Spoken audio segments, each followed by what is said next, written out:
While the sleuth team were filming at Athelhampton, we went to watch them at work, and I had a number of tries at getting a few words with one of the film's co-stars, Laurence Olivier, but he needed some persuading. It's an invasion of privacy. The other star of Sleuth is Michael Кейн, playing a part which, it's fair to say, is far above and beyond anything he's previously tried to do in 10 years of film stardom. We'll get this before lunch, Joe. Arnold, stand on the pole. Together, Olivier and Кейn form a screen partnership which those who've already seen the film in America say is electric. In terms of the sheer length of your part, has Sleuth been a very difficult film for you? Absolutely terrible. It's really very long. I didn't have time to learn it. I was terribly busy at the National, and I didn't have time to learn it before we started. And really, that's the only thing to do. What I'd love to have had time to do was to have taken it on a baby road tour or something, if they would allow me to, and played it for 4 weeks, and possibly with Michael. On the stage? Oh yes, it would be marvellous. Made a little bit of dough. We'd have known all the thoughts then. We'd have known all the different colours. We'd have known the signals along the line. We'd have known why we did something, because something followed, and why to avoid doing something, because it would be obvious if we did it in such a way, because something else followed, you know. All sorts of things that concern an actor all the time. And it's been a great effort to learn it.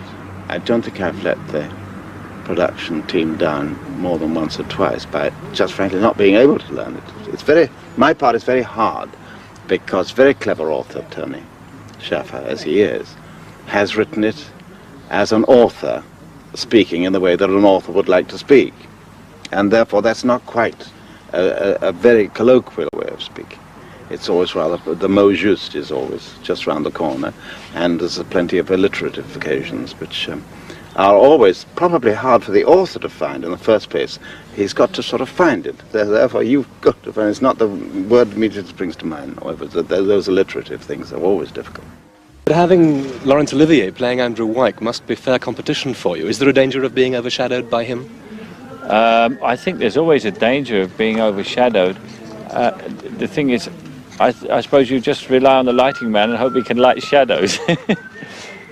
It's not something you worry about, and especially in a two-man piece. There must eventually come a time when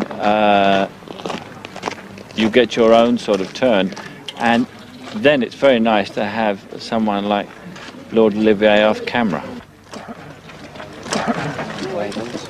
Roy, have you got the glasses, or have I? I must have left them upstairs. That's very token idea. He was cast first and was asked who he would like to play the part, and he said me. I mean, I suppose presuming that I wouldn't overshadow him.